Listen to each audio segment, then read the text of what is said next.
Alors bonsoir à toutes et à tous, je suis ravi de vous retrouver pour déjà une 394e rencontre Vlil. Et ce soir, on a donc la chance de recevoir deux personnages, on va dire. Alors le premier, c'est Cédric Le Sec, qui est donc co-directeur avec Hélène Lafont-Couturier de la collection Récits d'objets, dont on parlera évidemment longuement, et Sylvain Pathieu pour son ouvrage donc Sirène Rhapsody dans cette même collection en coédition avec le Musée des Confluences et les éditions Cambourakis depuis 2020, je crois que c'est la coédition en tout cas avec les éditions Cambourakis, puisque ce n'était pas le cas avant, et je l'ai découvert en préparant cette rencontre.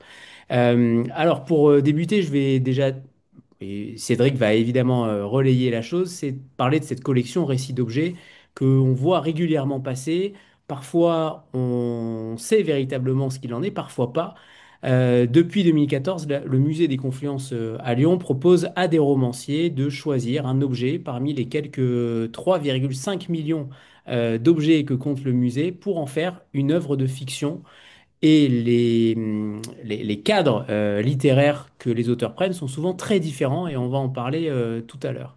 Cédric, vous êtes directeur des relations extérieures et de la diffusion au Musée des Confluences de Lyon et vous êtes donc aussi spécialiste d'histoire de la photographie. Vous êtes en train de faire une thèse, je ne sais pas si elle est d'ailleurs terminée, en histoire de l'art. Et vous avez créé en 2014 donc cette collection Récits d'objets qui est donc coéditée avec Cambourakis. Tout cela à travers le musée des Confluences et vous allez nous parler de tout cela puisque votre but est aussi de décloisonner les disciplines pour comprendre la complexité du monde, pour inviter au savoir par la curiosité et l'émerveillement. Et grâce à cette collection, vous en êtes le garant. Bonsoir Cédric. Bonsoir Anthony, bonsoir à toutes et à tous. Et de l'autre côté, on a donc Sylvain Pathieu, qu'on connaît, puisqu'on l'a reçu déjà il y a quelques années, à peu près 4 ans, pour un autre ouvrage, une série à l'école des loisirs. Sylvain, vous avez grandi en Provence, on va l'entendre avec votre merveilleux accent. Vous êtes enseignant-chercheur à l'Université Paris 8 et vous avez publié différents romans en littérature adulte, en littérature jeunesse, mais aussi un recueil de poésie chez l'Iconopop en 2021. Un ouvrage historique aussi très intéressant sur les Afro-Américains Black Power sur la lutte des classes. Et vous, surtout, vous aimez travailler en musique pour adapter, transformer des textes en lecture musicale également. Bonsoir Sylvain. Bonsoir, merci beaucoup pour l'invitation. Alors c'est un plaisir et donc on va parler de ces deux cadres finalement, l'un et l'autre. D'un côté un éditeur, de l'autre côté un auteur. On va commencer par Cédric pour que vous nous parliez finalement de cette envie de raconter les objets à travers les romanciers ou les romanciers à travers les objets, finalement. Vous allez nous donner le prisme. Quelle ambition vous vous étiez fixée dès le début pour cette collection littéraire? Cette collection, vous l'avez dit Anthony, elle démarre en 2014, juste avant l'ouverture du musée des Confluences. C'était celle d'abord d'un lecteur, peut-être on parlera de ça tout à l'heure, et d'un lecteur que je suis ou de lecteurs que nous sommes au musée, qui avait envie de partager la richesse de cette collection un peu différemment que ce que peuvent en faire les autres institutions culturelles et en particulier les musées, et en assumant la part de fiction qui était associée à cette collection telle qu'on l'avait envisagée. Cette collection, vous l'avez rappelé, elle est une invitation en fait à un certain nombre d'auteurs d'aujourd'hui, français ou francophones, à venir au musée d'abord, choisir un objet, un objet qui leur parle et qui résonne dans leur histoire d'auteur, d'autrice, mais aussi dans leur vie. Et la première intention, c'était celle que j'avais envie de partager, c'était celle que pouvait ressentir tout à chacun qui parcourt les salles du musée et qui est susceptible de se raconter des histoires, en fait. Et d'ailleurs, Sylvain Pathieu nous fait l'honneur du 18e volume de cette collection depuis 2014. Et cette collection, elle a aujourd'hui différentes formes. Alors, il y a la forme du livre, tel qu'on va en parler pendant cette heure et demie. Il y a aussi dans les bibliothèques, dans les médiathèques de Lyon, en particulier, des ateliers d'écriture autour des objets dits voyageurs de la collection du musée qui s'installent dans les médiathèques pour eux aussi devenir la matière d'un récit si les lecteurs veulent bien se prêter à ce jeu. Donc, en fait, c'est d'abord celle d'une simple invitation, en fait, à regarder l'objet différemment et à lui donner d'autres formes discursives, à sortir de la boîte scientifique. Eh bien, alors, on écumera peut-être, alors pas forcément tout le catalogue, mais en tout cas, la liste des auteurs commence à s'allonger forcément. Certains sont devenus déjà depuis 2014 des grands écrivains, entre guillemets. En tout cas, leur progression s'est vue à travers aussi, au départ, ce récit d'objets. Comment vous choisissez ces écrivains? Comment vous arrivez à déceler finalement euh, ce qui pourrait convenir à la collection? C'est loin d'être évident. On connaît certes leurs écrits, mais travailler le texte à travers l'objet, à travers la matière visuelle, c'est autre chose. Quel est le choix? Comment vous optez pour un choix, par exemple, pour Sylvain Pathieu, évidemment?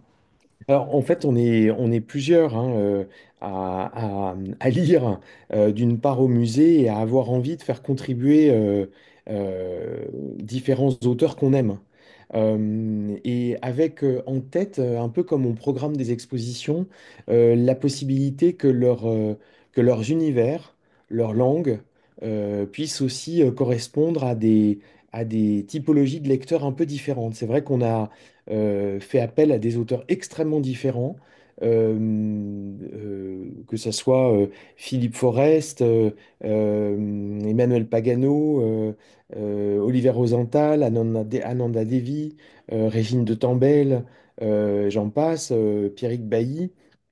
Et bien sûr, il y avait la notoriété nous est importante, même si on a aussi fait contribuer des auteurs de moindre notoriété ou à l'époque de moindre notoriété. Notre sujet, c'était aussi qu'ils viennent au musée, qu'ils souhaitent écrire pour cette collection, parce que tous les auteurs n'acceptent pas forcément la commande et de se prêter au jeu de cette écriture qui est, on n'a pas parlé de la matérialité du livre, mais c'est c'est des novellas, c'est des textes qui font un peu moins de 100 000 signes. Ça veut dire un peu moins de 100 pages dans des formats entre le poche et le livre de plus grand format, tel qu'on a l'habitude de le trouver sur les tables des libraires. Et c'est pas une nouvelle. C'est beaucoup plus qu'une nouvelle, beaucoup plus long qu'une nouvelle. Et donc, le temps de se plonger, parce que chacun, le point commun, je crois que de ces 18 contributeurs, c'est de s'être plongé. Nous, on observe ça avec aujourd'hui, beaucoup de plaisir et d'intérêt, mais c'est de s'être plongé avec beaucoup de sérieux dans la matière qu'on pouvait leur proposer ou non, selon qu'ils le souhaitent, et de faire un récit qui, au fond, va épouser leurs univers. Et c'est ça qui est assez drôle de les voir hésiter dans leur choix et finalement de trouver un objet dont on se dit il est quand même très proche de l'univers de leur écriture habituellement.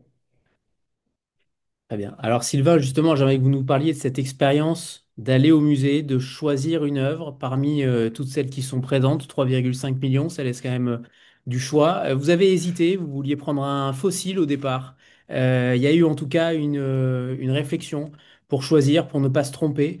Est-ce que vous avez peut-être choisi un objet, commencé l'écriture et ensuite finalement vous êtes vous aperçu que il fallait peut-être en choisir un autre finalement?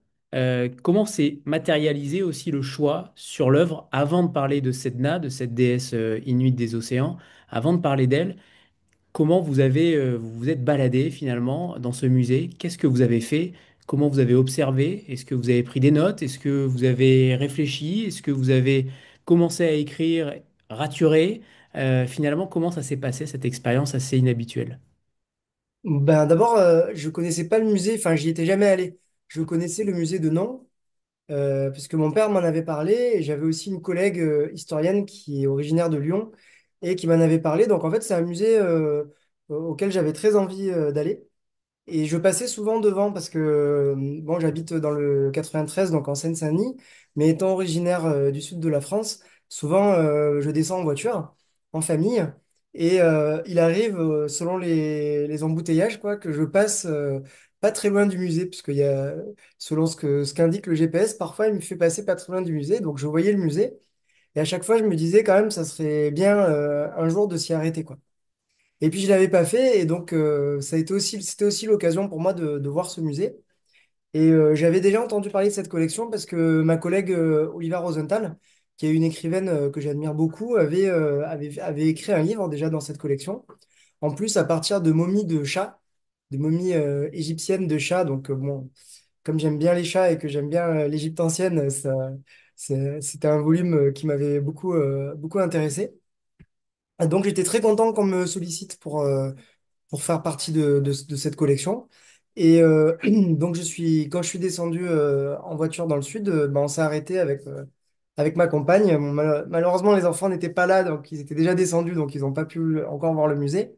Mais voilà, c'était assez magique de se dire, je visite le musée et je peux choisir un objet. Dans tous ces objets qu'il va y avoir dans le musée, c'était un peu stressant aussi parce que il y avait un enjeu, quoi. Et à vrai dire, tout de suite, j'ai aimé cette statue de Sedna que j'ai choisie. Vraiment, elle m'a tapé dans l'œil. Je l'ai trouvée très belle en fait. C'était vraiment ça qui était. Enfin, c'est vraiment ça qui m'a frappé. Et puis quand j'ai vu, j'ai lu le petit cartel parce que c'est bien fait dans le musée. Il y a des petits cartels qui expliquent un petit peu à quoi ça correspond chaque objet. Et quand j'ai vu que c'était un mythe qui mettait en scène une sorte de sirène, bah tout de suite ça a excité mon imaginaire parce que les sirènes, c'est quelque chose qui apparaissait déjà dans mon recueil de poèmes En armes. Déjà, je parlais de sirènes là-dedans. Et puis, bah, j'aime bien les sirènes. Et puis, le fait d'avoir des enfants aussi qui sont encore jeunes, bah, voilà, c'est encore un âge aussi où enfin, ma fille, surtout, et moi aussi mon fils, il s'intéresse aussi aux sirènes. Et après, bah, dans tout le musée, j'ai vu d'autres objets qui me plaisaient, notamment les fossiles. Et ce qui me plaisait dans les fossiles, c'est qu'en plus, ils venaient des Alpes de Haute-Provence, donc où vivent mes beaux-parents. Donc voilà, il y avait un aspect personnel.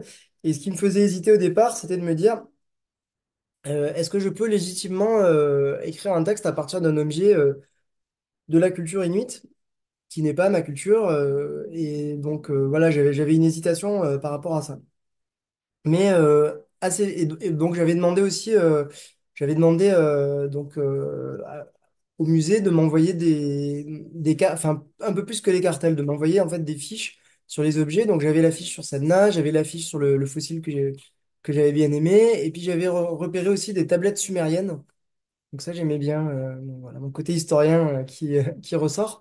J'étais aussi assez fasciné par le squelette de baleine qui est accroché vraiment à l'entrée du musée et qui est quand même... voilà, on a l'impression que ce squelette de baleine, il est en train de vous plonger dessus. C'est assez impressionnant. Mais je voyais bien que cette sirène, elle me restait dans la tête. Et puis tout de suite, je l'ai associée à ma mère. Bah, c'est un peu difficile à expliquer, mais comme ma mère, elle a une maladie qui fait qu'elle avait elle avait une sorte de maladie de Parkinson qui fait qu'elle avait les jambes comme figées et un peu comme si elle avait été dans un fourreau de sirène, comme si elle avait une nageoire de sirène qui avait enserré ses jambes et qui l'empêchait de marcher sur la terre, quoi. Donc voilà, toutes ces raisons-là font que je me suis dit quand même, cette sirène, cette scène-là, elle reste là et en me renseignant sur l'objet, bah, j'ai vu que c'était un artiste contemporain qui l'avait réalisé. Donc, c'était pas un objet qui datait de la période coloniale. C'est un objet qui avait été acheté par le musée, qui avait même été produit en partie devant le musée, puisque en fait, l'artiste Georges Arlouk avait terminé son œuvre euh, devant le musée. Donc, ça, c'était aussi assez intéressant.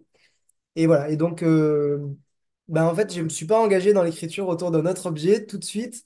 C'est cet objet-là autour duquel j'ai eu envie d'écrire. Et il faut savoir qu'on a des délais, enfin moi en tout cas j'avais un délai assez court parce que j'ai visité le musée en juillet.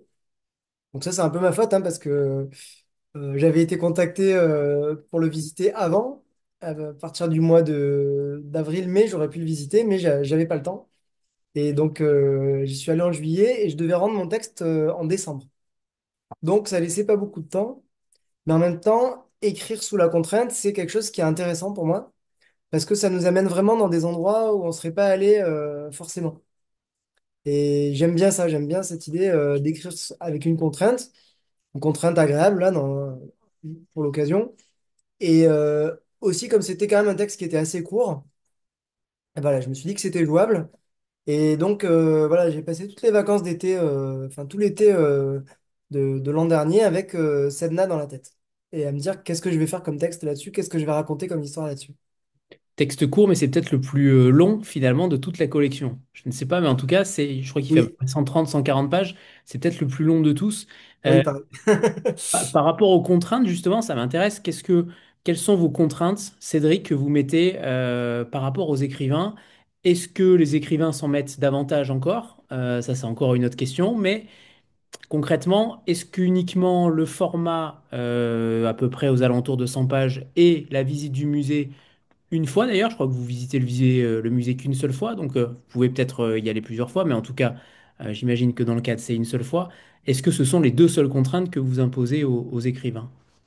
Oui, et puis le temps, le temps de rendre le texte quand même. Les délais pour rendre le texte. Sylvain en a un petit peu parlé. Oui, je dirais, ce sont les deux seules contraintes qu'on pose aux auteurs. Euh, Il n'y a pas de nécessité, de notre point de vue, de s'appuyer sur une documentation. Enfin, nous, on n'a pas d'exigence là-dessus. Parce que ce qu'il faut dire peut-être, c'est que dans le livre, il y a effectivement un cartel, ou en tout cas une notice, telle qu'on en trouve dans les musées euh, et qui raconte au lecteur, hein, comme il le ferait dans les salles d'exposition du musée, les conditions de la création de l'objet en question, le nom de l'auteur, la date quand on la connaît, la matière, enfin bref, une notice telle qu'on pourrait les trouver dans un catalogue. Il est arrivé dans ces 18 collaborations que des auteurs ne nous demandent que très peu en fait de documentation. Euh, Parce qu'ils voulaient peut-être s'affranchir de la matière documentaire. D'autres, au contraire, on voulait absolument rester fidèles ou trouver une forme de véracité dans ce qu'ils pouvaient malgré tout dire, même s'il s'agit d'un récit de fiction. À vrai dire, le caractère vraisemblable de l'usage des objets avait pour eux, c'était le cas par exemple de Céline Curiol, une importance nécessaire au récit et à leur travail, au-delà à leur travail. Alors justement, j'aimerais qu'on parle, on l'a montré tout à l'heure avec Sylvain, mais cette œuvre-là, en fin d'ouvrage, vous dites, Sylvain, que ce qui vous a convaincu, c'est de reconnaître une sirène sans la reconnaître. Intéressant aussi parce que c'est vrai que comme ça, de prime abord, cette œuvre de George Harlook, qui est décédé d'ailleurs en 2023, euh, on ne reconnaît pas forcément la sirène d'entrée de jeu. J'aimerais que vous nous parliez tous les deux finalement de cette œuvre-là. Est-ce que Cédric aussi, quand vous avez vu cette œuvre-là, est-ce qu'elle vous a marqué et, autant que Sylvain pour le coup, quitte à en écrire un texte, puisque j'ai vu aussi Cédric que vous aviez écrit un texte dans Récit d'objet il y a quelques années, et ça je l'ai découvert là. Je pensais que la collection avait démarré avec Cambourakis, mais en fait non, elle a démarré bien avant. Donc j'aimerais que vous nous parliez de cette œuvre justement qui, comme l'a dit tout à l'heure Sylvain, a été finalisée à Lyon. Donc elle date de 2007, elle a été réalisée à Arviat, et elle est surtout faite en stéatite. Je ne connais pas cette matière, vous allez peut-être nous en parler. Mais qu'est-ce qui vous a fasciné justement dans cette œuvre-là, en reconnaissant la sirène finalement sans la reconnaître?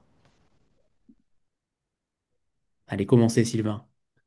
Eh bien, c'est vrai que il n'est pas mentionné précisément dans le cartel que c'est une sirène, et il est mentionné que c'est une divinité marine, avec une histoire assez gore d'ailleurs.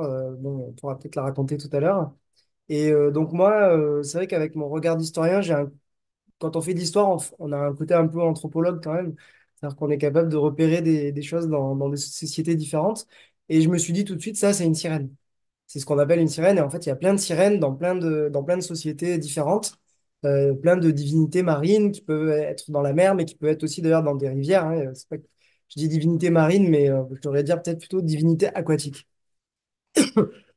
Et voilà, donc là, l'histoire, elle faisait aussi écho pour moi aux sirènes de l'Antiquité, qui sont des personnages qui m'ont vraiment toujours fasciné dans le voyage d'Ulysse, par exemple. Et donc, je me suis dit tout de suite que c'était une sirène. Après, quand je me suis documenté, c'est vrai que moi, j'ai vraiment voulu me documenter sur l'objet, parce que, étant donné que je m'emparais d'un objet qui venait d'une autre culture, je voulais pas faire, je voulais vraiment prêter attention à cette culture et essayer voilà, de rendre à cette culture ce qui lui appartenait, quoi. Et donc, de raconter l'histoire de cette divinité et aussi l'histoire de la production de cet objet. Ça, c'est quelque chose que je trouve qui est toujours intéressant dans un musée, de se dire d'où vient l'objet, d'où vient, pour- pourquoi est-ce qu'il a été produit. Et ce que je me suis rendu compte, et notamment en utilisant des publications du musée, c'est-à-dire qu'il y a un monsieur, enfin un conservateur du musée qui a fait venir beaucoup d'objets de la culture inuite. C'est-à-dire il y avait des objets qui venaient, parce que le musée des Confluences à Lyon, il a été forgé à partir de plein de musées différents et des musées dont beaucoup étaient en fait des sortes de cabinets de curiosité, on pourrait dire en quelque sorte, qui étaient issus de gens qui n'avaient pas forcément voyagé. Il y en avait certains parmi eux qui avaient voyagé, mais il y en a d'autres qui étaient des marchands ou des gens qui avaient fait fortune et du coup qui avaient acheté des objets qui venaient un peu du monde entier. Et donc en fait, il y avait quand même un lien entre la constitution de ces collections et l'expansion coloniale et impériale d'un pays comme la France, quoi, qui était allé un peu dans le monde entier. Et donc, ce conservateur, il s'est rendu compte qu'il y avait un certain nombre d'objets qui venaient de la culture inuite et il a décidé de les rassembler et il a décidé de les compléter, mais cette fois en les achetant, en achetant des œuvres d'art. Et je me suis rendu compte, donc, en travaillant sur cette statuette, qu'il y avait des artistes inuits qui avait produit pas mal d'œuvres et qui les avait produites en fait parce que c'était vraiment directement lié à l'histoire de ce qui est arrivé aux Inuits. Et c'est-à-dire que les Inuits, ils ont pâti de la colonisation. D'abord, ils ont pâti parce que une partie de leurs ressources ont été accaparées par d'autres. Leurs ressources, c'était la chasse et la pêche. Une partie de leurs ressources ont disparu à cause de la colonisation, mais aussi parce que le gouvernement canadien a eu une politique en fait d'assimilation forcée de ces populations où elles ont été obligées de se sédentariser, où on les a des populations qui pratiquaient la chasse avec des chiens de traîneau par exemple. Eh ben, elles ne pouvaient plus le faire parce que dans les années 50, il y a des chiens de traîneau qui ont été malades et ils ont tous été abattus pour éviter la propagation de la maladie. Et donc ces gens, il y en a qui se sont retrouvés obligés de se sédentariser et obligés de se livrer à des activités qui n'étaient plus du tout celles qui étaient les activités traditionnelles de pêche et de chasse. Et il y en a qui ont dû travailler dans des mines. Il y avait pas mal de mines en fait qui existaient. Et il y a un certain nombre d'entre eux, quand les mines ont fermé, en fait, c'est vraiment une population qui s'est retrouvée dans une grande pauvreté. Et donc il y a certaines personnes au sein du gouvernement canadien ou de l'administration canadienne qui se sont dit, euh, comment est-ce qu'on peut, comment est-ce que ces gens-là peuvent vivre? Et donc, ils se sont rendus compte qu'il y avait des gens qui sculptaient, qui étaient des artistes, et ils ont décidé, alors vraiment à des fins d'ordre, quoi, d'éviter que ces personnes soient trop dans la pauvreté et qu'il y ait du désordre à cause de ça. Ils se sont dit, on va les encourager à produire de l'art.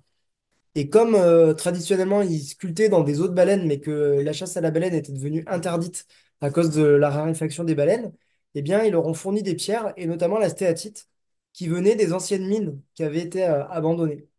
Donc en fait, il y a un côté terrible quand même dans cette production artistique, c'est que c'est vraiment une production artistique qui est liée à l'histoire de la colonisation, à l'histoire de la misère qu'il y a eu pour ces populations-là.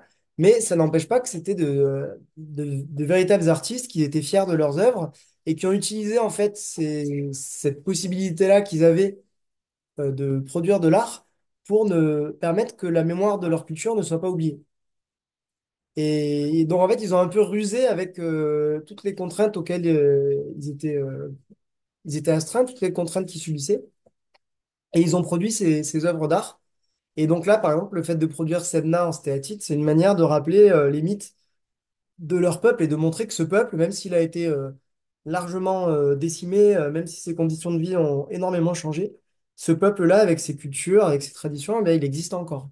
Et il n'a pas succombé totalement à la colonisation et à la domination impériale. Cédric, rien à ajouter? Si, moi je dirais, effectivement, Sylvain a donné un cadre tout à fait complet et spécifique aussi à cette collection d'art autochtone inuit. J'ajouterais simplement que ces collections-là sont assez rares dans les collections publiques françaises, qu'elles sont effectivement présentes chez nous parce que le précédent directeur était d'origine québécoise et que c'était pour lui une façon de distinguer le musée avant son ouverture dans, dans- avec ce type de collection. Euh, Dans la collection récits d'objets, dans la collection littéraire récits d'objets, c'est le deuxième récit qui fait après celui de Sylvain, ou plutôt avant celui de Sylvain, qui a connu un joli succès parce qu'il est sorti en poche. C'est celui de Simonetta Greggio, L'ours qui danse. D'ailleurs, va être adapté sous la forme d'une sorte de conte pour enfants. Et moi, j'étais très heureux, puisque c'était votre question de départ, Anthony. J'étais très heureux quand j'ai appris que Sylvain a choisi cet objet. La stéatite, d'ailleurs, je le dis en passant, c'est du talc, une forme de magnésite et de talc. Donc, c'est un minéral, une espèce minérale qu'on trouve sur place et qui a la particularité d'être extrêmement douce, en fait, comme d'ailleurs peut l'être le talc à l'état pulvérulent. Et c'est un objet qui est doux au regard et aussi au toucher, bien que les visiteurs soient pas invités à le faire, alors même qu'il finalement représente une scène assez terrible.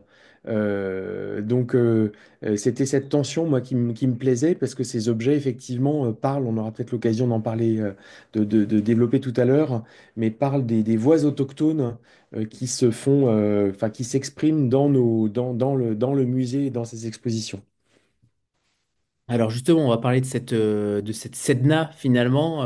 Tout à l'heure, Sylvain teasait, entre guillemets, pour dire à quel point c'était terrible. En effet, cette femme qui refuse de se marier, qui est jetée à la mer, ses phalanges sectionnées alors qu'elle se raccrochait à l'embarcation, se transforme en animaux marins dont elle devient la gardienne. Pour résumer, clairement, c'est ça en tout cas. Quand vous avez découvert cette histoire-là, Sylvain et peut-être aussi Cédric, comment vous avez réagi? Est-ce que vous vous êtes dit, c'est compliqué à adapter, c'est compliqué à comprendre, c'est compliqué à faire émerger sous une nouvelle forme littéraire? Qu'est-ce que vous vous êtes dit à cette évocation-là, de cette légende, plutôt terrible, totalement peut-être à l'encontre des sirènes, du mythe des sirènes d'Ariel dans Walt Disney, dont vous parlez aussi un petit peu, Sylvain, dans le livre? Comment on arrive à transformer finalement cette légende du mot, l'étymologie d'un mot, pour une véritable légende différente, en tout cas en France. Moi, je trouve qu'au contraire, ça résonne vraiment pas mal avec tout ce qu'on voit aujourd'hui, toutes les luttes qu'il y a autour des droits des femmes et tout ce qui peut se passer aujourd'hui. Et ça résonne aussi pas mal avec les sirènes de l'Antiquité, parce que c'est vrai que même s'il y a la sirène de Disney qui est plutôt bon enfant, mais les histoires de sirènes, quand même, en général, c'est assez terrible. Puisque les sirènes de l'Antiquité, quand même, bah, elles attiraient les marins pour les tuer, pour les noyer, pour les dévorer. Il y a aussi les sirènes, elles sont vues aussi comme celles qui vont venir vous chercher pour vous amener vers la mort. Donc c'est pas le squelette avec la faux, mais c'est les sirènes. Et ces sirènes de l'Antiquité, d'ailleurs, c'était des sirènes avec des plumes, puisque c'est des sirènes qui volaient Et c'était pas des sirènes avec des nageoires comme dans Walt Disney.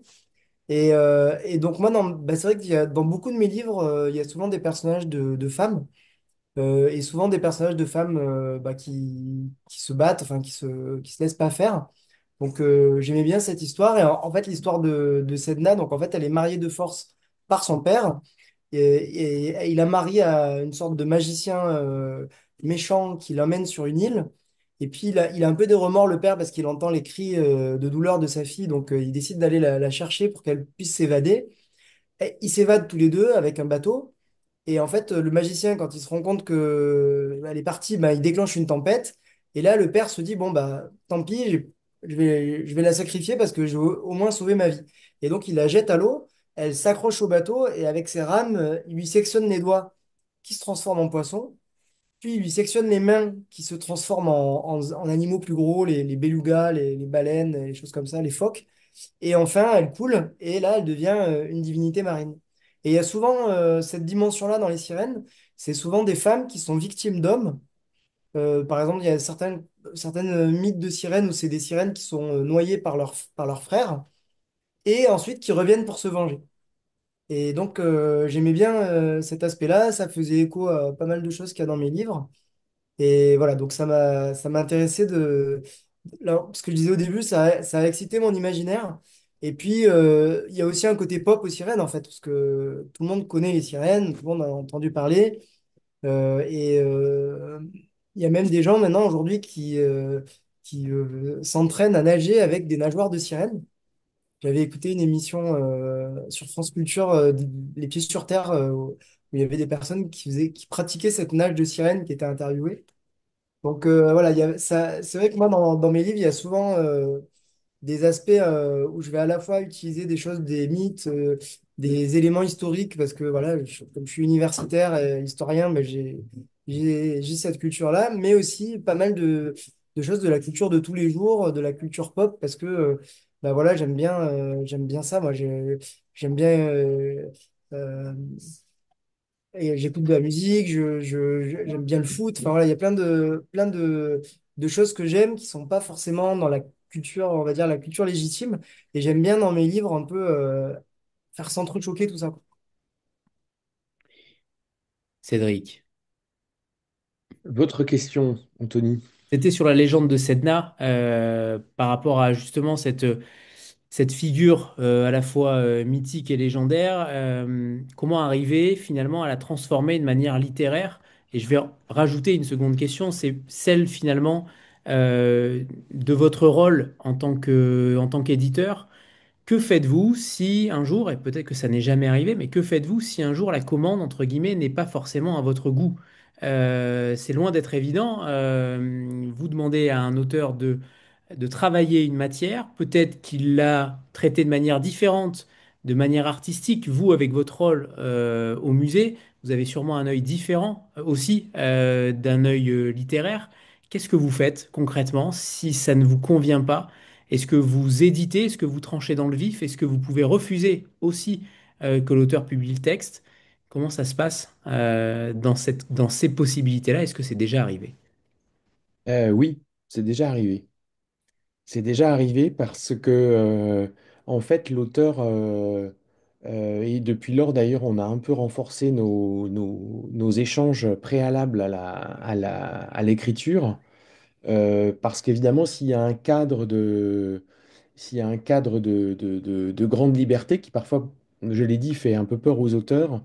Là, ça correspondait tout simplement pas du tout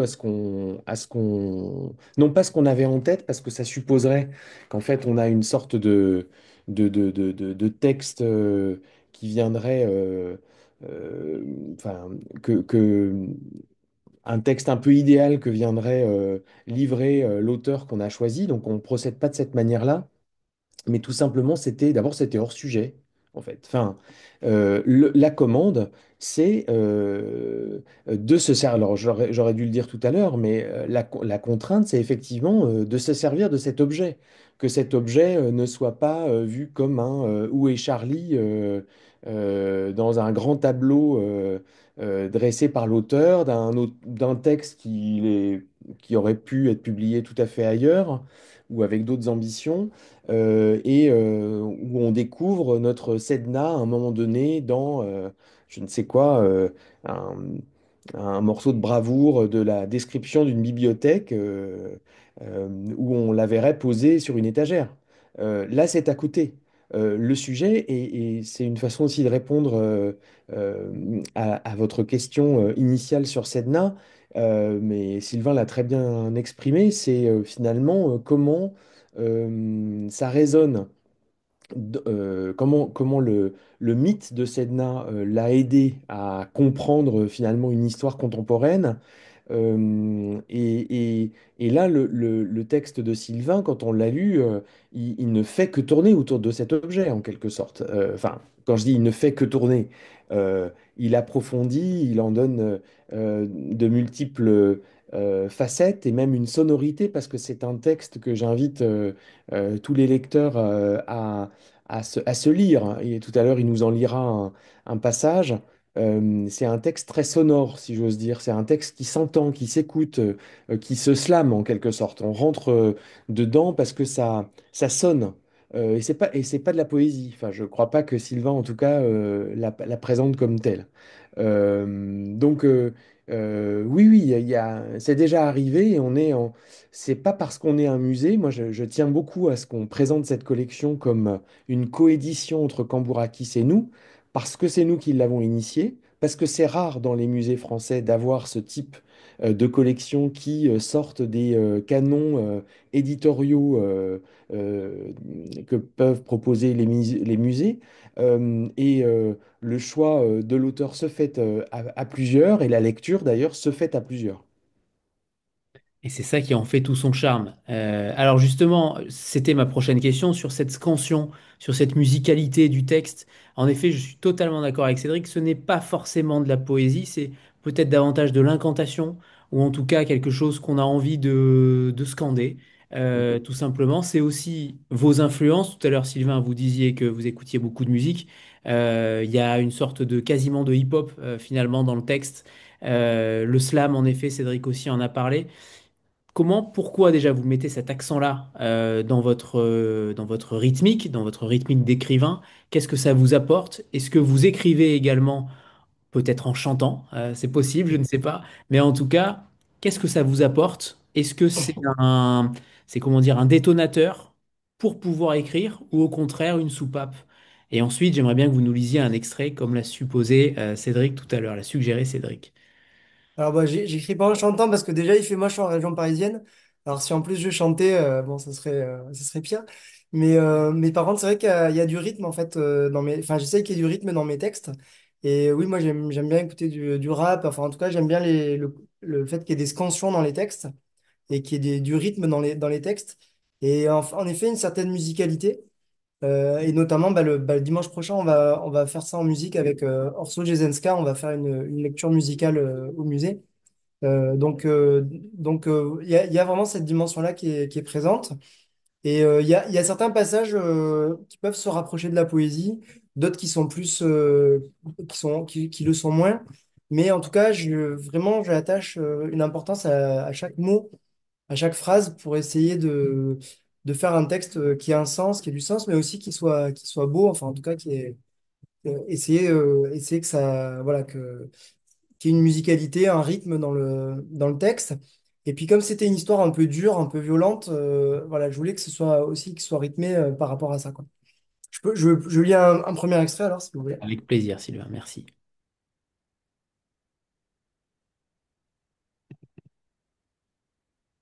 Les sirènes de base, c'est comme les dinosaures. Soi-disant, elles ont des écailles. En vrai, elles ont des plumes. Les dinosaures, ils ont mal fini. Météorites, volcans. Ils se croyaient géants, ils ont fini poulets. Elle soulève doucement le bras, avance le pied. Elle le pose, lourd, sur le sol. Le bras droit se lance. Il percute le vide. Elle avance. Elle tourne. Elle part. Elle tape. Elle part. Elle crie. C'est tellement grand. L'air, le fleuve, le bâtiment. C'est tellement grand. On n'entend pas son cri. On le devine. Elle frappe. Elle tourne, pieds tendus, bras repliés, jambes piston. Elle se déplace, fluide. Ses mouvements coulent, sans précipitation, sans superflu, sans anicroche. On dirait l'eau du fleuve. Elle a même les reflets, la lumière sur la sueur de son front. On ne sait pas. On ne sait vraiment pas si elle danse ou si elle se bat. Il fait très chaud. Elle a quand même son kimono. Elle s'essuie au tissu rêche.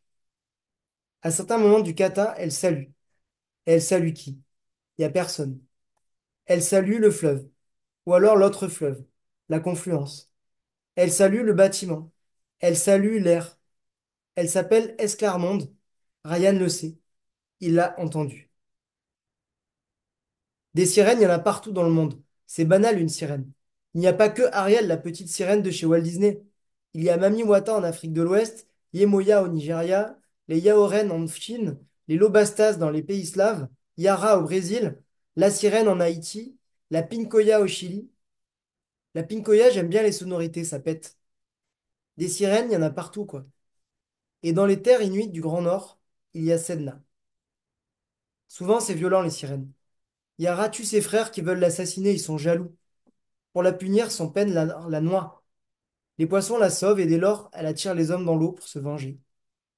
Mamiwata est un poisson, un serpent, un crocodile. Elle déclenche des courants forts et dangereux. La sirène, elle s'est pas foulée pour choisir son nom. Elle joue de la trompette. Elle attend qu'on dépose sur le rivage des cadeaux, bijoux ou bouffe. Attention, si tu lui fais un plat avec du poisson ou des fruits de mer, elle se fâche car ce sont ses enfants. Les lobastas, elles sont dangereuses, surtout la nuit, en mode vieille femme aux longs cheveux, capable de sortir de l'eau pour attirer des malheureux. Les sirènes, elles ont des mélodies envoûtantes. Elles chantent de forme. Elles commandent les animaux ou les éléments. Et comme Cassandre, des fois, elles peuvent prévenir de l'avenir ou des dangers. Merci Sylvain. J'aimerais qu'on parle de cette focale, de l'envie de se focaliser uniquement sur un seul objet. Est-ce que vous vous êtes posé la question, Cédric, et on aura aussi la réponse de Sylvain, sur la volonté de modifier peut-être la créativité d'un auteur? Se focaliser sur un seul objet, c'est quand même différent que de se focaliser dans un musée. On connaît une autre collection au musée, par exemple, sans la nommer, c'est celle de chez Stock. Vous êtes les deux seuls, je crois, à aller au musée pour écrire, finalement. Euh, Là, pour le coup, on est dans un univers totalement différent. Là, c'est se focaliser sur un seul objet. Est-ce que ça crée de la... Est-ce que ça... Comment dire? Est-ce que ça rend la créativité de l'auteur différent? Et pour vous, Cédric, est-ce que ce choix ultime de ne partir que d'un seul objet, c'était évidemment la condition sine qua non pour démarrer cette collection? Est-ce que vous aviez réfléchi peut-être à une multiplicité d'objets ou une collection ou une partie du musée? Est-ce que c'est aussi, ce fut en réflexion ou pas?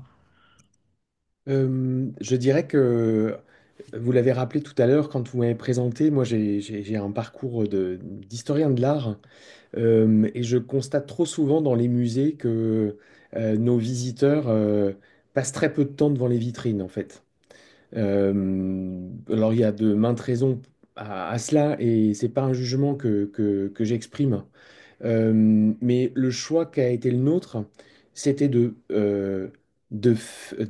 créer la rencontre entre un objet, un lecteur ou un visiteur, et un auteur qui en fait finalement une forme de médiation, comme on peut en trouver dans les salles du musée. Autrement dit, euh, euh, moi, avec cette collection, on a tenté d'essayer de montrer qu'il est important pour comprendre de s'attarder, de regarder, de tourner autour des objets. Il y a rien de plus fort en fait quand on va dans un musée que de pouvoir prendre le temps de cette confrontation en quelque sorte. Euh, Parce que, mais je parle de plusieurs secondes ou plusieurs minutes, hein. Quand on passe 2, 3, 4, 5 minutes devant un objet, c'est long. en fait. Et c'est comme se laisser aussi un peu envahir par cet objet. Donc, ça peut être une image, ça peut être une peinture, ça peut être un objet qui a appartenu à quelqu'un. Et d'un coup, en fait, c'est plus un objet qui est pris dans un discours, celui de l'exposition qu'on veut vous raconter. C'est un objet qui est là pour lui-même, qui a appartenu euh, à des personnes qui ont disparu la plupart du temps, dont on n'a pas forcément l'histoire, qui a une matérialité, qui a une physique, en quelque sorte, où finalement, quand vous tournez autour de lui, il est en volume. Bon, j'enfonce quelques portes ouvertes, mais ce que j'avais en tête en créant cette collection, c'était de ramener, et je sais combien l'exercice est difficile, mais nous en parlera mieux que moi, de, de ramener le visiteur, le lecteur, à un seul objet, de lui tourner autour et de le comprendre beaucoup plus profondément, sensiblement, que lorsqu'on passe à côté un peu indifférent. Et puis c'est surtout l'éloge, je le dis dans le chat là, mais c'est l'éloge de la lenteur et du regard. Aujourd'hui, où tous les visiteurs, ou presque, que font-ils quand ils regardent une œuvre? Ils sortent leur téléphone, Garde leur téléphone, leur absolument. prennent en photo, et c'est terminé. Au final, si on prend un peu de hauteur, c'est véritablement ce que 99% des individus, des spectateurs d'œuvres font. Mm. Mm. Là, pour le coup, on prend beaucoup plus de recul sur l'objet. Et clairement, cette collection fait le pari fou de ne prendre qu'un seul objet et d'en faire 120, 130, 140 pages. C'est Mm. ça qui est très fort, je trouve, avec ce que vous faites, Sylvain. Sur la Bah, moi, en créativité fait, de... je trouve que c'est bien qu'on ait pris de prendre qu'un seul objet. Parce que ça oblige quand même à faire un choix et on revient avec l'idée de la contrainte, quoi. Voilà, et puis c'est vrai que c'est émouvant aussi parce qu'on se dit c'est mon objet, quoi. Bon, c'est pas mon objet, mais pour ce livre-là, c'est mon objet, quoi. Et bon, après, j'avoue, j'ai un peu triché parce qu'il y avait d'autres objets qui me plaisaient bien et je les ai quand même un peu intégrés dans le livre.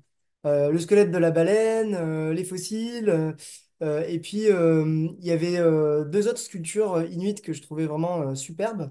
Alors, il y avait l'ours qui danse, bien sûr, qui était superbe, mais ça, je ne l'ai pas reprise parce que elle avait déjà été prise par Simonetta Greggio.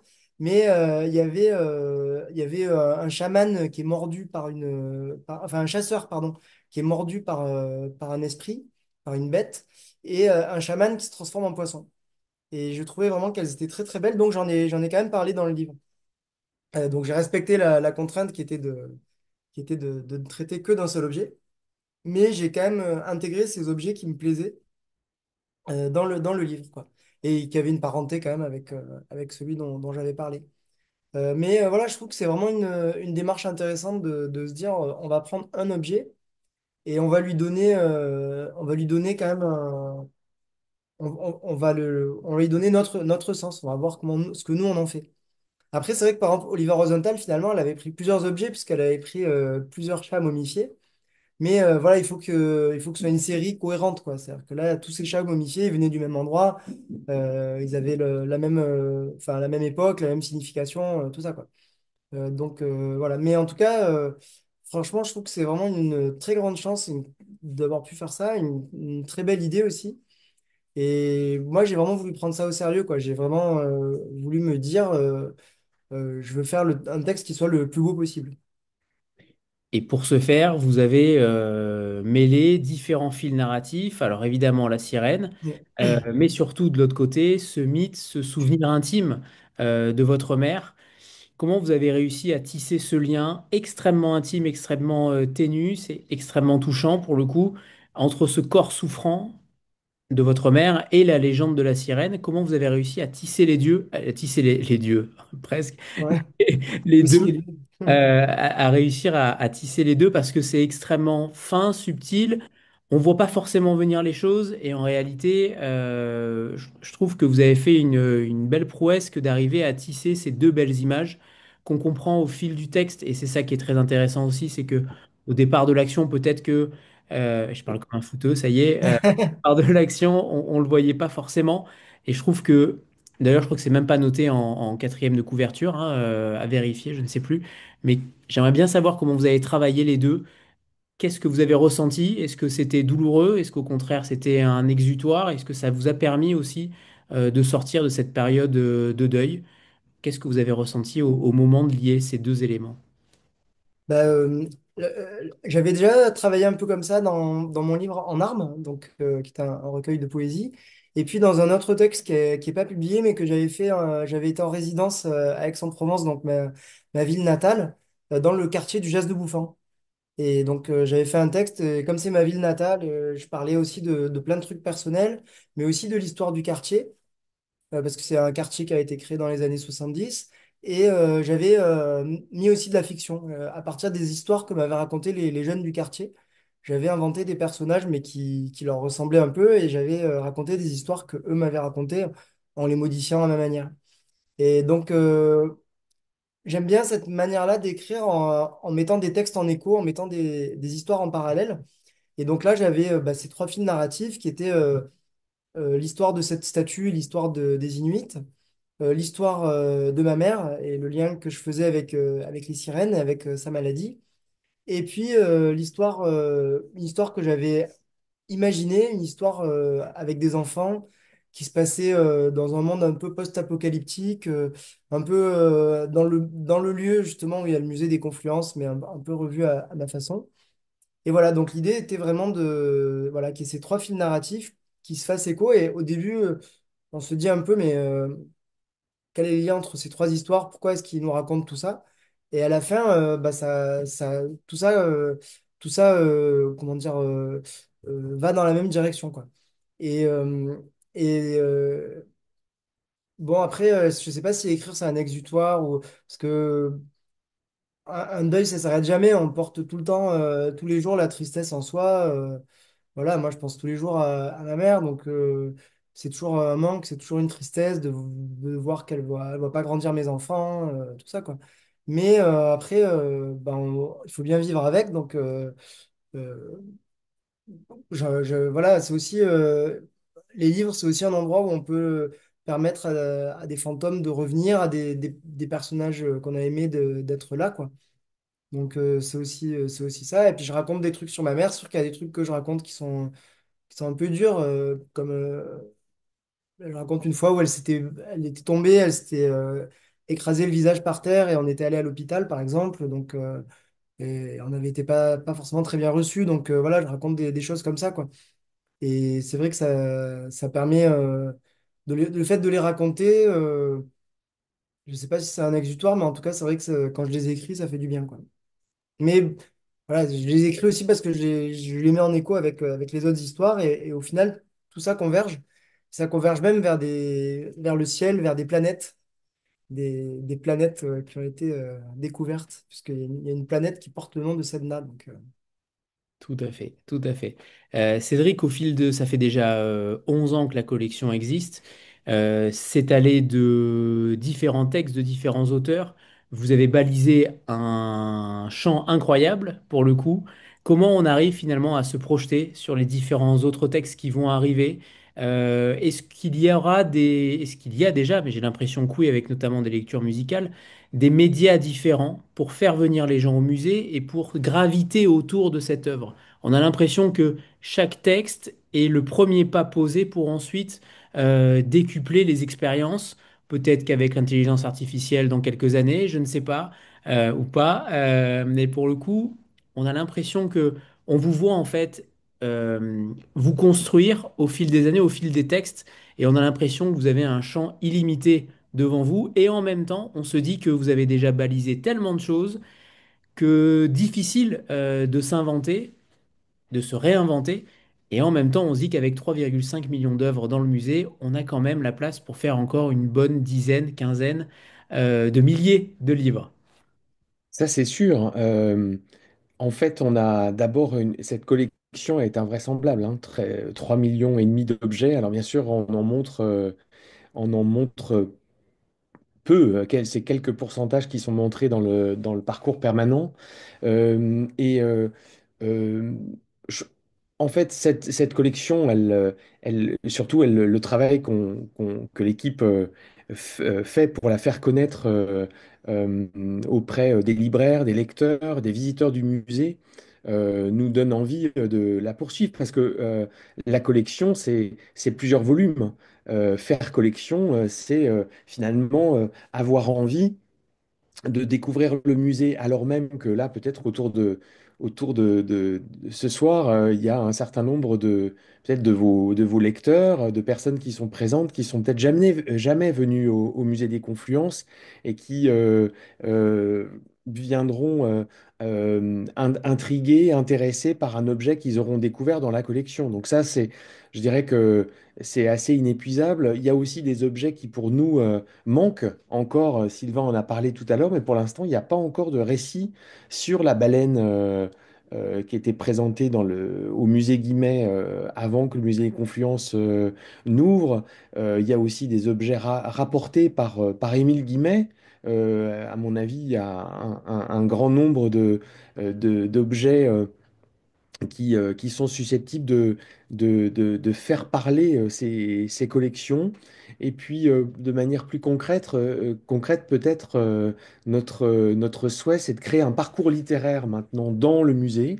Je ne sais pas si, même si on regarde évidemment ce qui se fait du côté des intelligences artificielles, mais le parcours littéraire qu'on imagine, il faut qu'il ait un certain nombre de contributions pour pouvoir avoir une réalité. Et euh, voilà, de là à poursuivre la collection, il n'y a qu'un pas. On est aussi accompagné par Cambourakis pour continuer de choisir les auteurs dont on se dit qu'ils aimeraient ou qu'ils seraient absolument, euh, comment dire, euh, dont l'écriture, dont l'univers est tout à fait approprié aux collections ou à un des objets du musée. Euh, et donc, il s'agit de les y faire contribuer. Donc, on a encore un peu de temps devant nous. Et j'en profite puisque les éditions Cambourakis qu'on connaît bien par ici ont aussi une collection BD, ont aussi une collection jeunesse. Est-ce que c'est dans les tuyaux, entre guillemets? Est-ce que le récit d'objet euh, peut se, peut Transformer. se transformer, oui, en roman graphique, en Alors, livre c'est ce jeunesse? C'est ce qui se passe avec celui de Simonetta Greggio. Ce qui nous fait plaisir, c'est que cette collection, maintenant, elle commence à être bien identifiée. Et grâce aussi au travail que vous faites, le fait de pouvoir le partager comme ça, et aux auteurs qui sont très généreux de leur temps, qui nous accompagnent, comme ce qui s'est passé récemment avec Sylvain dans une médiathèque à Vienne ou la semaine prochaine au musée. Euh, Il y a euh, les textes des collégiens aussi. il y a les textes des collégiens, effectivement. Ils sont emparés des objets aussi et ils ont écrit des textes qui étaient super bien. Tout à fait. On a un concours d'écriture dont les lauréats sont d'ailleurs annoncés la semaine prochaine autour de la collection.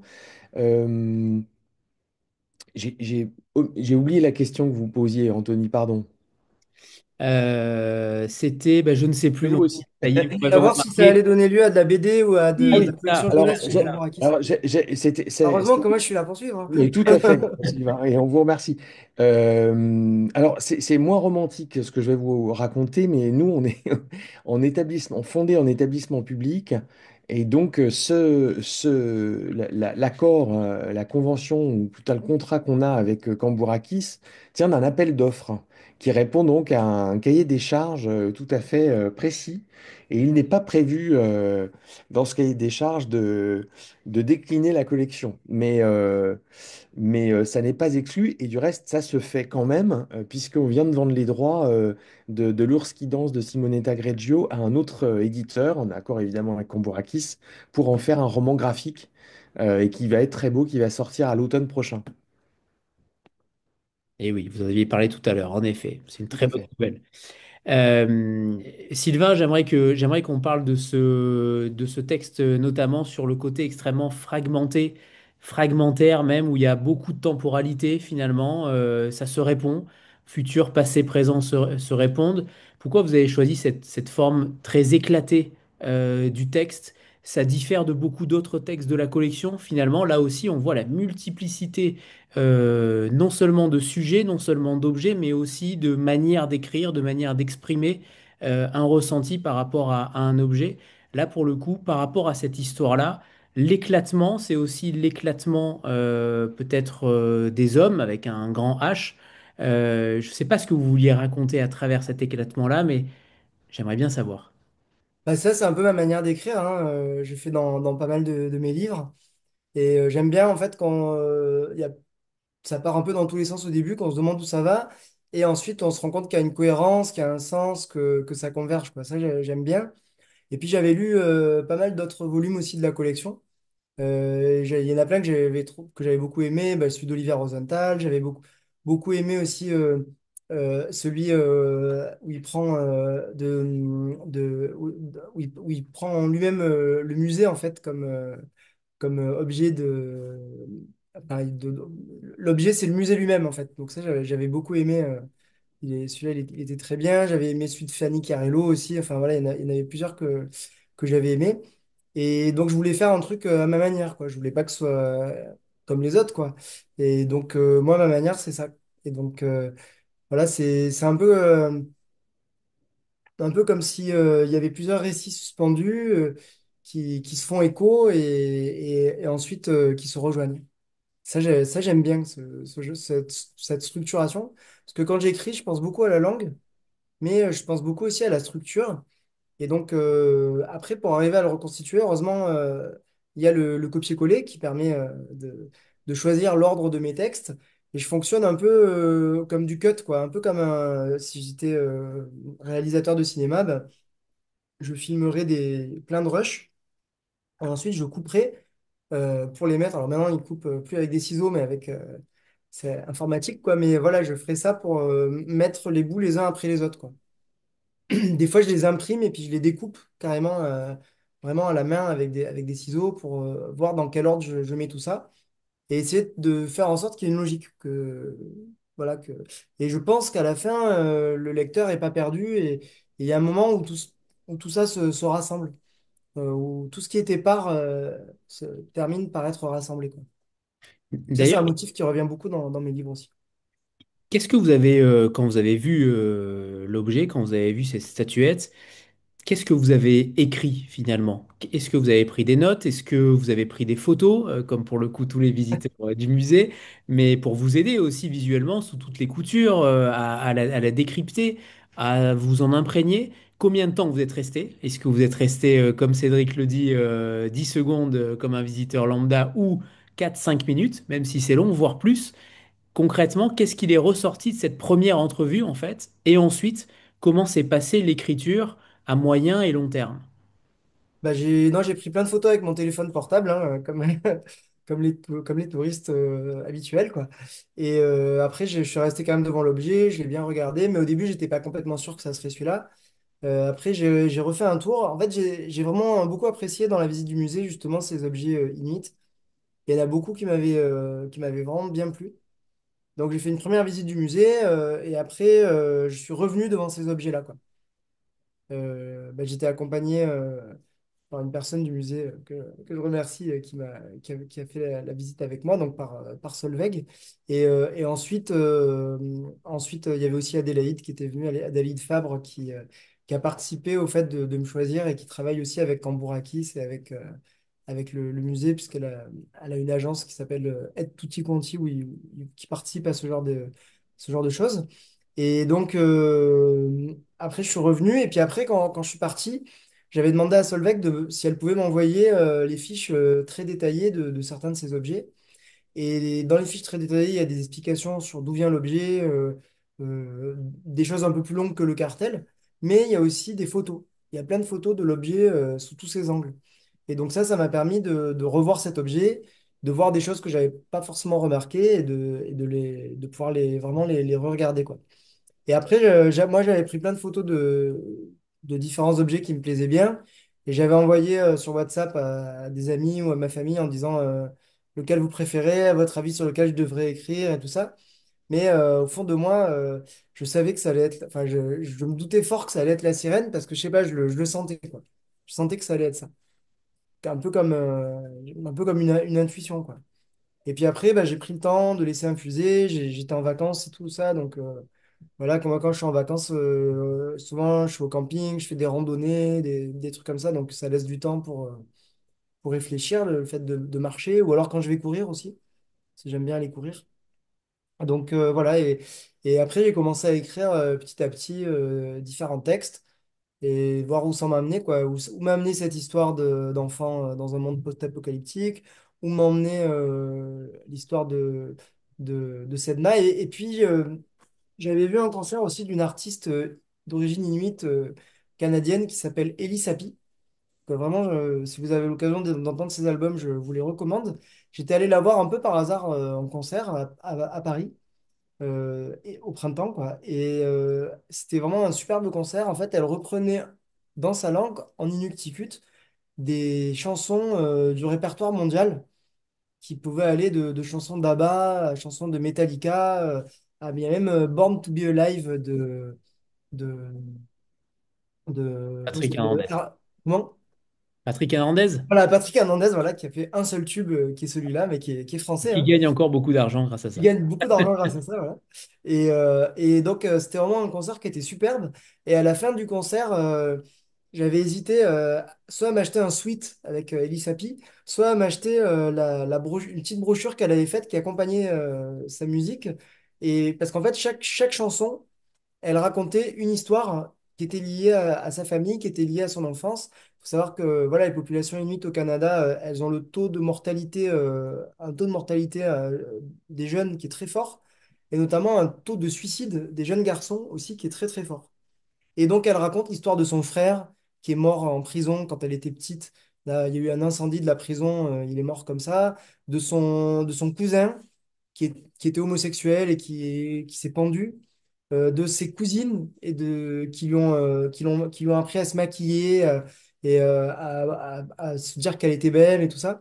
Et voilà, donc c'était vraiment un concert qui était superbe. Et donc j'ai acheté cette petite brochure. Et c'est vrai que je regrette de ne pas avoir le suite, mais la brochure m'a été vraiment utile dans l'écriture de mon livre parce que c'était aussi, voilà, j'ai pu parler aussi de cet artiste et de ce que j'avais ressenti quand j'avais été à son concert et de ce qu'elle racontait sur chacune de ses chansons, quoi. Et vraiment, je vous conseille d'écouter, c'est vraiment très très beau, quoi. Très bien. Alors avant de continuer, on va faire une petite photo de groupe comme on a l'habitude. Voilà, préparez-vous pour la photo. Si vous avez le livre, c'est le moment. Et c'est bon, parfait. Ah, trop tard. C'est bon, si, si, je la reprends. Voilà, c'est bon, parfait, merci.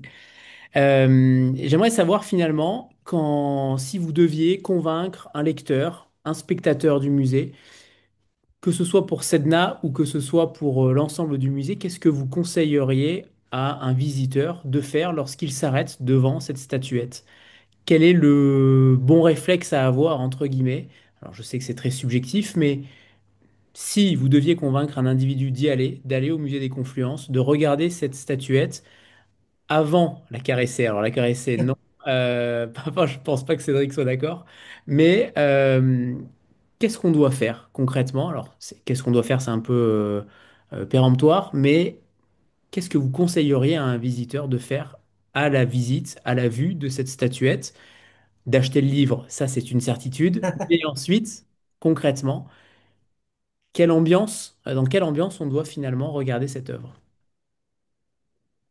Alors moi, je dirais de se laisser imprégner, voilà, de penser à cette histoire. Et puis, bah, c'est un artiste qui l'a faite, donc vraiment de se laisser imprégner par la beauté de l'objet, quoi, en lui-même, et puis de voir ce qui arrive. Et je sais que moi, quand je l'ai vu, ben, j'avais des embruns, des vagues, j'imaginais la banquise. Bon, je suis jamais allé, hein, mais voilà, j'imaginais tout ça. J'avais la tempête, j'avais tout cet imaginaire-là dans la tête. Et, et voilà, tout simplement, je pense ouais, de regarder, de se laisser émerveiller, en fait, par les productions qui sont faites par les artistes de cette culture. Et puis je dirais ensuite d'aller voir et d'aller chercher les autres objets de la culture inuite dans le musée, parce qu'ils sont pas tous au même endroit. Et c'est plutôt bien qu'ils soient pas tous au même endroit d'ailleurs, parce qu'ils sont mis en lien avec d'autres objets, avec d'autres œuvres d'art. Donc voilà, je dirais ça, de se laisser imprégner et puis de pas oublier que c'est une œuvre d'art, quoi, que c'est vraiment une œuvre d'art, quoi. Cédric. D'ailleurs, est-ce que vous avez vu, Cédric, une sirène quand vous l'avez vue pour la première fois? Non, je peux pas dire ça. Je peux pas dire ça et je dois vous avouer très sincèrement que c'est pas mon œuvre préférée dans cet ensemble, mais c'est pas grave. On crée pas, on fait pas on met pas tout en œuvre pour se faire plaisir soi, mais bien pour mettre en valeur ces objets. Moi, je dirais que, bah, je l'ai dit un peu tout à l'heure, ça recoupe évidemment ce que vient de dire Sylvain, ce à quoi souscris tout à fait. Euh, cet objet, il faut, elle- il- finalement, il me touche, cette statue, parce que c'est une statuette, je dirais que c'est plus petit, hein, ça fait déjà pas loin de, je dirais, 20 à 30 centimètres quand même. Donc c'est un objet qui est relativement imposant, qui a une présence. Là où il me touche, c'est par la voix autochtone, en fait, qui me fait entendre, en fait, qui me fait comprendre une autre façon de voir le monde. Euh, et, euh, et c'est finalement une façon aussi de répondre à votre question précédente, à savoir, mais est-ce que ça va s'arrêter? Est-ce qu'un jour vous voyez une sorte de finitude? Même si j'ai bien compris que vous ne l'appeliez pas de vos voeux, hein. Et en fait, c'est un musée comme le nôtre, c'est c'est- c'est pas du tout un cabinet de curiosité. En tout cas, c'est vraiment pas comme ça qu'on le présente. C'est un lieu dans lequel des voix résonnent, des voix des personnes qui ont fabriqué ces objets, à qui ils ont appartenu, des voix de personnes qui voient, qui ont un rapport à l'humain, au non-humain, au monde très différent. Et c'est une des raisons pour lesquelles, en fait, enfin, c'est une des missions un des objectifs qu'on s'est fixé au musée, que à travers cette collection de la rendre vivante. Je vais peut-être finir par vous raconter une toute petite et brève anecdote. Enfin, il y a quelques jours, on a ouvert une grande exposition sur l'Amazonie. Ah ouais, Euh, elle est superbe d'ailleurs, je vous la recommande, hein. et donc, à l'occasion de cette exposition, on a travaillé depuis plusieurs années avec plusieurs représentants des peuples amazoniens. Il y en a plus de 350. Donc, on a travaillé seulement avec quatre d'entre eux et avec des villages et des groupes tout à fait identifiés et des représentants, etc. Bref, ça a été vraiment une vraie rencontre. Et à l'occasion de l'inauguration, on a invité deux de ces représentants d'un peuple, les Achaninka, à venir au musée. Les autres étant venus par le passé pour travailler justement sur cette exposition. Et on les a évidemment invités à prendre la parole avec les officiels, comme ça peut habituellement se passer pour une inauguration. Et ils ont insisté sur le fait que ils voyaient dans ce musée non pas un cimetière, ils l'ont dit comme ça, avec des mots très forts, non pas un cimetière, mais un objet puisqu'ils ont vu, regardé les visiteurs, les enfants déambuler autour des objets qui étaient finalement les leurs. Et ils nous ont dit combien ce musée est un musée vivant, en fait. Et à travers cette collection, c'est ça qu'on veut aussi porter, à travers surtout le regard et l'écriture des auteurs, qui sont eux-mêmes des créateurs. Mais l'intention, c'est bien de montrer qu'il y a un autre monde que le nôtre, en fait, en France, en Europe, ou de langue française, et qu'il s'agit de le comprendre euh, pour comprendre la complexité du monde et mieux oui, mieux l'habiter peut-être. Et un autre patrimoine aussi. un autre patrimoine, oui, un autre patrimoine qui peut être tout à fait immatériel, parce que la culture inuite, la culture matérielle inuite, elle est, ou comme d'autres cultures de par le monde, elle peut être aussi riche, immatérielle que matérielle en fait. Et puis que comment dire, la géographie, l'environnement des Inuits, naturel des Inuits, c'est un environnement quand même avec lequel ils sont en symbiose, mais qui est quand même un environnement difficile, qui permet pas toujours, voire qui ne permet pas la conservation d'objets matériels, tout simplement parce que les matériaux manquent à la fabriquer, tout simplement. Ou comme dans d'autres cultures, par exemple de Polynésie ou de Micronésie, certains objets sont voués à la destruction parce que c'est leur vie, tout simplement, leur vie d'objet.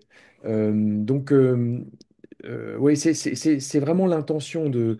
Il y a un mot qui peut-être résonne d'un point de vue plus scientifique qu'on utilise dans les objets, que je placerai à côté de récit d'objets, qui est la, la notion de biographie d'objets, qu'on utilise en particulier en ethnographie et qui nous sert notamment beaucoup.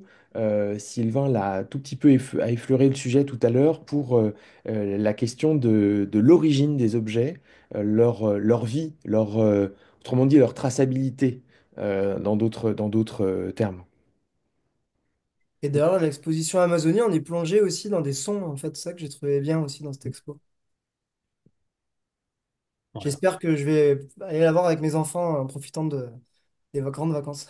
Faut passer par le bon canal d'autoroute. Voilà, c'est ça. Ou alors faire Euh, un petit détour. C'est ça. Je pose des questions à chaque auteur et éditeur dans ces rencontres. C'est celle d'un auteur méconnu, de faire ressurgir un auteur méconnu du passé ou potentiellement contemporain. C'est un petit peu comme les objets, c'est un petit peu pareil finalement. Qui avez-vous choisi tous les deux ce soir? Alors, bah, moi, j'ai choisi une autrice qui s'appelle Myriam Pétrosian, pardon, qui a écrit un livre aux éditions Toussaint Louverture, qui s'appelle La maison dans laquelle. Et donc, c'est vraiment un livre qui est superbe, qui est complètement déroutant, parce qu'on est plongé dans une sorte d'orphelinat où il y a des enfants qui sont placés et qui sont en fait des enfants, pour beaucoup, qui sont en situation de handicap. Et voilà, donc c'est un livre qui part dans tous les sens, vraiment. Euh, il, il- il y a des côtés, des fois, on est un peu presque frustré parce que on est des fois un peu perdu en fait, mais c'est vraiment un livre que j'ai vraiment adoré et qui m'a beaucoup inspiré pour écrire un autre de mes anciens livres qui s'appelle Forêt Furieuse.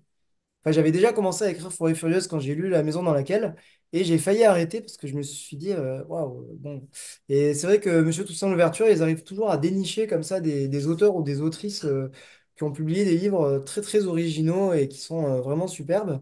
Et j'en avais mis un autre que j'ai beaucoup aimé aussi, qui est Notre quelque part, d'un auteur qui s'appelle Ni Ekwei Parks, qui est un auteur du Ghana. Et en fait, moi, j'ai lu ce livre dans la traduction par Sika Fakambi. Et c'est vraiment une traduction qui est superbe parce que bon, pour moi, les traducteurs, c'est aussi, les traductrices, c'est aussi des auteurs et des autrices. Et en fait, elle a traduit, là, c'est vraiment la langue qui m'a marqué de ce livre parce que c'est une langue où en fait l'auteur, il écrit en anglais, mais il va utiliser certaines des langues, disons, de son pays qui sont autres que l'anglais, des langues autochtones, et il les utilise en fait pour perturber la grammaire de l'anglais. Et Sika Fakambi, quand elle a traduit ça, eh ben, elle a utilisé le français d'Afrique de l'Ouest, puisqu'elle elle est originaire du Bénin. Et donc, elle a utilisé ce français-là pour traduire certaines expressions. Et alors, je vous donne un exemple. On va pas dire une jupe très petite, on va dire une jupe petit-petit. On va redoubler l'adjectif pour. Voilà. Et ça donne une langue qui est très poétique, qui est très belle. Donc voilà, donc des fois on dit faut pas lire les livres quand ils sont traduits, il vaut mieux les lire en langue originale. Et quand on n'a pas la chance comme moi d'être doué dans plein de langues, eh ben, avoir des très bonnes traductions et des traductions qui permettent de mettre en question le français, bah, c'est intéressant et c'est beau, quoi. Merci Sylvain. Et alors Cédric? Alors moi, j'ai choisi un auteur qui a disparu il y a quelques années, en 2017, qui s'appelle Richard Wagamese. Et le livre qui m'a le plus marqué s'appelle en français Les étoiles s'éteignent à l'aube. On est en Colombie-Britannique et c'est l'histoire d'un garçon de 16 ans qui découvre que son père, détruit par des années d'alcoolisme, est sur le point de mourir et qu'il accompagne en fait dans la montagne euh, ce comment dire, passer ses derniers instants avec lui et se retrouver, se réconcilier avec lui dans cet environnement si particulier. Ça m'a parlé parce que ça résonnait en moi, d'une part, et puis d'autre part, euh, c'est une très belle langue. Jolie n'est pas le terme le plus adapté, mais une très belle langue. Et évidemment, ça s'inscrit dans ces nombreux récits de rapports père-fils qui sont marquants. Voilà, donc et évidemment, c'est une voix autochtone euh, qui a écrit plusieurs autres ouvrages aux éditions Zoé, parus en poche aujourd'hui et qui sont vraiment, à mon avis, à, à partager. Très bien, trois très bons choix, bravo. Dans le texte de Sylvain, l'art est aussi une solution. C'est une question fondamentale du livre aussi. Il y a beaucoup de pages qui parlent de cet échappatoire à la pauvreté, à l'assistance, à l'oubli. Je vous cite Sylvain, notamment, l'art permet beaucoup de choses. J'aimerais savoir finalement pour vous deux, qu'est-ce que ça permet? Qu'est-ce que l'art permet de faire? À quoi l'art permet d'échapper? Est-ce que vous souscrivez aux mots de Sylvain tous les deux? Alors Sylvain, j'imagine, souscrit à ses propres mots, c'est évident.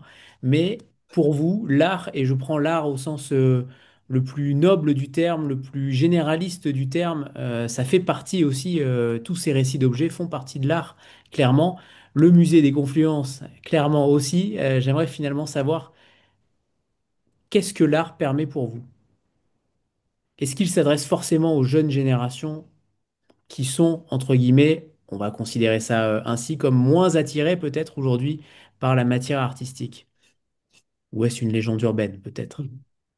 Et il y a un militant d'origine sénégalaise qui s'appelle Lamine Senghor, qui n'a aucun lien de parenté avec le président du Sénégal, qui était Monsieur Senghor, mais qui a vécu à Marseille dans les années 20, où il était docker. Et il a fondé plusieurs organisations noires qui lui permettaient de lutter contre l'impérialisme. Et voilà, il était très très engagé. Et c'était quelqu'un qui avait été tirailleur sénégalais pendant la Première Guerre mondiale, qui avait perdu une bonne partie de ses poumons à cause des gaz moutarde. Et donc ce monsieur, qui était vraiment quelqu'un vraiment du prolétariat et quelqu'un qui était très engagé et qui vivait à Marseille, donc qui était au cœur de la métropole impériale et qui luttait contre l'impérialisme, ce monsieur, quelques années avant de mourir, il a écrit un court texte qui était un roman. Un roman dans lequel il imaginait l'indépendance d'un pays africain. Et je trouve ça intéressant d'imaginer que ce monsieur qui était engagé dans des combats qui étaient des combats très, très durs, très difficiles, à un moment donné, il a jugé important de se dire que écrire un livre, faire un geste artistique, c'était quelque chose qui était important pour lui et peut-être aussi important que ce qu'il pouvait faire au niveau militant. Et je dirais qu'en fait, l'art, il permet pas forcément de changer le monde, mais il permet de construire des contre-imaginaires, d'autres imaginaires. En ce moment, je crois qu'on en a bien besoin parce on a une réalité qui devient dystopique. Et donc, arriver à essayer d'échapper un peu à ça par l'art, ça peut être intéressant. Et ces artistes inuits, ben, ils ont vu la dystopie se réaliser, puisqu'en fait, ils ont vu leur monde disparaître, leur monde être annihilé par le progrès, la colonisation, par le gouvernement canadien. Et, euh, et d'ailleurs, aujourd'hui, la dystopie se continue puisque le Groenland est convoité par Donald Trump. Et donc, je pense que l'art, bon, bah, à la fois, ça permet pas de s'échapper complètement parce que on va pas complètement modifier le réel grâce à l'art, mais on peut essayer de construire un contre-imaginaire et on peut se dire que quand même, ça permet d'abord d'exercer sa liberté, ça permet de subvertir la réalité et peut-être de ne pas se résigner aussi, de continuer, euh, de continuer à garder une mémoire, à garder une histoire à garder un imaginaire qui soit différent de ce qu'on subit, de ce qu'on nous impose. Voilà, c'est un peu l'idée que j'aurais, quoi. Alors, Cédric. Moi, très, très court, hein, parce qu'il nous faudrait plus de temps. Je pense qu'apprendre à lire, apprendre à voir, c'est prendre soin de soi, en fait. Prendre soin de soi au sens d'abord premier du terme, littéral du terme. Il y a un certain nombre d'études maintenant qui montrent que lire de la littérature, des romans, de la fiction en tout cas, ça apaise au point qu'il y a même des études qui montrent qu'il y a que ça diminue ou en tout cas prend soin du rythme cardiaque. Euh, D'autres études montrent que le beau, finalement, dans notre quotidien, c'est quelque chose qui nous, qui nous apaise, enfin, qui a vraiment une dimension physiologique sur nous. Et puis plus métaphoriquement, c'est bien sûr prendre soin de soi. Et quand on prend soin de soi, on prend soin des autres, on se met à leur place, on les comprend. Il y a une dimension empathique. Et finalement, ça aide à vivre. Et notre métier à nous dans les musées, c'est de faire en sorte que cette rencontre, elle soit possible entre les objets qu'on conserve et les visiteurs qu'on accueille. Très bien. Alors, la deuxième question récurrente qui revient, c'est celle de vous imaginer, de vous transposer dans un personnage de fiction, qu'il s'agisse de cinéma, de littérature ou autre, pendant une journée. J'aimerais savoir qui choisiriez-vous et est-ce que vous changeriez sa destinée ou sa fin tragique? Bon, alors moi, je suis un peu influencé par mes enfants. Je dirais Cassian Andor dans le film Rogue One de Star Wars et dans la série Andor qui en ce moment qui est une très bonne série dérivée de Star Wars parce que c'est un personnage qui au début pense surtout à lui et puis qui face aux avancées de l'Empire petit à petit entre dans la Résistance et devient un des personnages de la Résistance et c'est lui qui vole les plans de l'Étoile de la Mort qui est détruite dans la première trilogie Star Wars, qui est l'enjeu de la première trilogie Star Wars, c'est de réussir à détruire cette étoile de la mort, enfin, du premier film en tout cas. Et voilà, donc en fait, c'est un personnage que je trouve vraiment très intéressant. Et si je pouvais être à sa place, je sais pas ce que je changerais, mais en tout cas, j'essaierais d'apprendre des choses sur comment lutter contre l'Empire.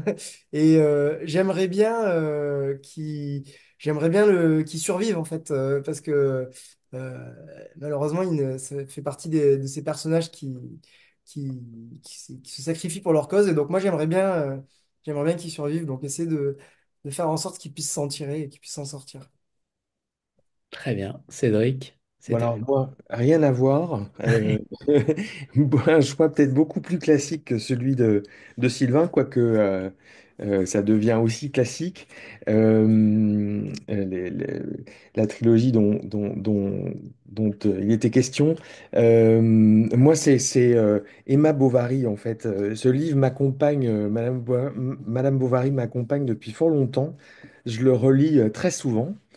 Et en fait, c'est drôle de grandir en fait avec un livre qui compte pour soi, parce qu'on voit l'héroïne en l'espèce en grandissant ou en vieillissant plutôt de manière très différente en fait. Bah oui, j'aimerais la sauver quand même. Ou la conseiller. Et j'ai l'impression que plus je le lis, plus j'aimerais lui dire tôt, en quelque sorte, dans le récit. Et donc, bon, un choix très classique, mais en même temps, un parcours de femme attachée au 19e siècle, écrit par un homme, mais qui me parle par la sensibilité qu'il a et la langue qui est celle de Flaubert.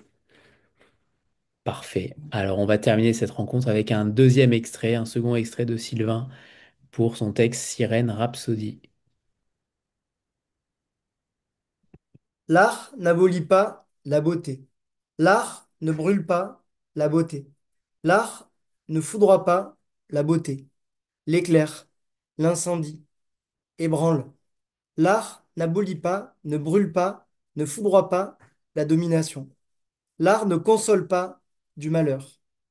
Mais l'art permet à Billy Merkozak, à Judas Ululak, à George Harlook, né à Arviat, anciennement Eskimo Point, à Charlie Panigoniac, musicien, à John Tic-Tac, chasseur, puis mineur, puis sculpteur, à John Kavik, ancien chasseur, à John Pangnark, à Kenjuak Ashvak, marié à un chasseur à 18 ans, à Elisapi. Elle chante doucement, elle a le temps, elle est sûre. L'art n'abolit pas, ne brûle pas, ne foudroie pas la domination. Mais l'art permet à son oncle, à son frère, à ses cousins, à ses amis, non pas de s'extraire, on ne s'extrait pas de la domination, non pas d'oublier, on n'oublie pas le malheur, non pas de revenir en arrière, on ne revient pas en arrière, non pas d'éviter le désastre, on ne revient pas, hélas, sur les faits accomplis. On peine à empêcher ceux qui se profilent. Non, mais l'art, mais tous, toutes, ils, elles, persévèrent, irréductibles, opiniâtres, irréconciliables, réfractaires, insolubles, inapaisables. Leur art permet de s'emparer un peu aussi, des objets épars de ce monde qui a changé. Non de s'y convertir, non de s'agenouiller, non. Ils parviennent à garder, à mieux que faire avec. Ils ne se résignent pas à la disparition promise par ceux qui décidaient à leur place. Ils sont vifs, ils produisent, de là où ils sont, avec ce qu'ils sont, ce qu'ils étaient. Ils prennent une place, ils, elles, persévèrent. Ils, elles, n'ont pas disparu, malgré tout. N'ont pas disparu, ne disparaîtront jamais, même si tout disparaît. Merci, Sylvien.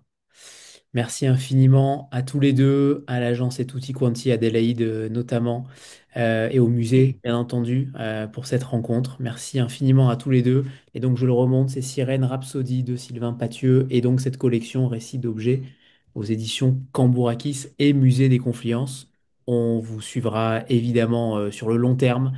D'ailleurs, Cédric, est-ce que vous avez une exclusivité à nous donner sur le prochain nom d'auteur qui sortira un livre dans Récit d'objets ou pas?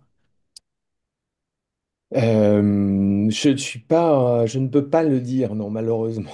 Mais je ne peux pas le dire parce elle a pas encore tout à fait rendu son texte, donc ça m'est difficile de vous le dire. Mais par contre, je serais très heureux de venir ou que elle vienne parce que c'est une femme, la partager à, à, à votre communauté à Ville.